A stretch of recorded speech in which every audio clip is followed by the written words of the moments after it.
بسم اللہ الرحمن الرحیم۔ اسلام میں محبت کی شادی کیسے کی جاتی ہے؟ ہزاروں بچے اور بچیوں کے میسج آتے ہیں، فون آتے ہیں کہ ہماری شادی مرضی کے مطابق نہیں کی جاتی، زبردستی شادی کی جا رہی۔ ہمارے لیے کیا حکم ہے؟ دیکھیں، اسلام ایک پاک و پاکیزہ مذہب ہے۔ اللہ کے رسول نے ہمیں ایک پورا کا پورا دین دے کر بھیجا۔ میں ہمیشہ کہتا ہوں بچوں سے کہتا ہوں کہ والدین کو راضی کریں، والدین کی دعائیں لیں۔ جس شادی میں والدین کی دعائیں اور والدین کی مرضی شامل ہوتی ہے نا، یقیناً اس پر رحمتیں نازل ہوتی ہیں اس شادی پر۔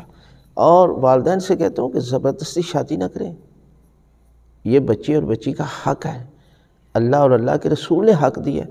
آپ کون ہوتے ہیں اس حق کو ضائع کرنے والے؟ لیکن جہاں پر دونوں ٹکراؤ پیدا ہو جائے، یعنی بچے اور ماں باپ کے درمیان، تو پھر بچوں کی بات کو اہمیت دیں، اس لیے کہ شادی تو بچوں نے کرنی ہے۔ دیکھیں، یہ سب سے کائنات میں سب سے عظیم ہستی ہے اللہ کے رسول، اور اللہ کے رسول پروردگار نے وہ بیٹی عطا کی جو عورتوں کی سردار ہے، جنتی عورتوں کی سردار ہے، اور اللہ کی ذات نے اس ہستی کو جنت کے سردار عطا کی۔ لیکن ہمارے لیے درس دیا جا رہا ہے کہ جناب سیدہ کا جب عقد ہوا،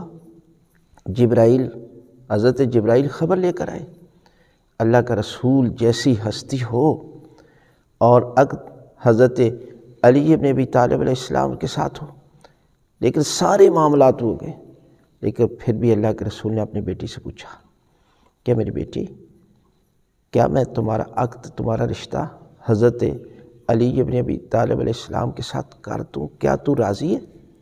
یعنی ہمیں یہاں سے درس دیا جا رہا ہے، بیٹی ہو یا بیٹا، شادی کے وقت اس سے پوچھا جائے۔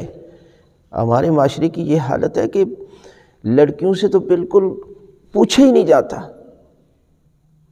تمہاری شادی کر دی ہے، اب تو مر یا زندہ رہے۔ تو جب یہ حالت ہوگی تو یقیناً والدین سے بھی پوچھا جائے گا کہ جو اس قدر کف کا مطلب کیا ہوتا ہے؟ کف کا مطلب ہوتا ہے ہم پلہ ہم وزن، یعنی ان دونوں کے درمیان کچھ تو ہو، ہم پلہ ہونا چاہیے نا۔ تو یقیناً یہ شادی جو محبت کی شادی ہوتی ہے، اس کے لو میرج ہم اس کے خلاف نہیں ہیں، لیکن لو میرج لڑکا اور لڑکی ان کو کوئی پتہ نہیں ہوتا، یہ زندگی ہے، جوانی کی زندگی ہے، یہاں پر شکلیں دیکھ کر شادی کی جاتی ہے، لیکن جب چند دن گزر جاتے ہیں تو پھر اخلاق ہی دیکھا جاتا ہے، کردار ہی دیکھا جاتا ہے۔ کردار بڑی طاقت ہے۔ آج دیکھیں لاکھوں لوگ کہ جس کے پاس مال ہے لیکن کردار نہیں ہے، ان کے گھر تباہ ہو گئے۔ یہ گھر جنتی تب بنتا ہے کہ جب قرآن اور اہل بیت کی سیرت پر عمل کریں۔ لہذا شادی کے لیے والدین کو چاہیے کہ اپنی اولاد کی تربیت کر کے، جب ان کا حق رب کائنات نے دیا ہے تو کوشش کریں کہ ان کے بات کو تسلیم کریں۔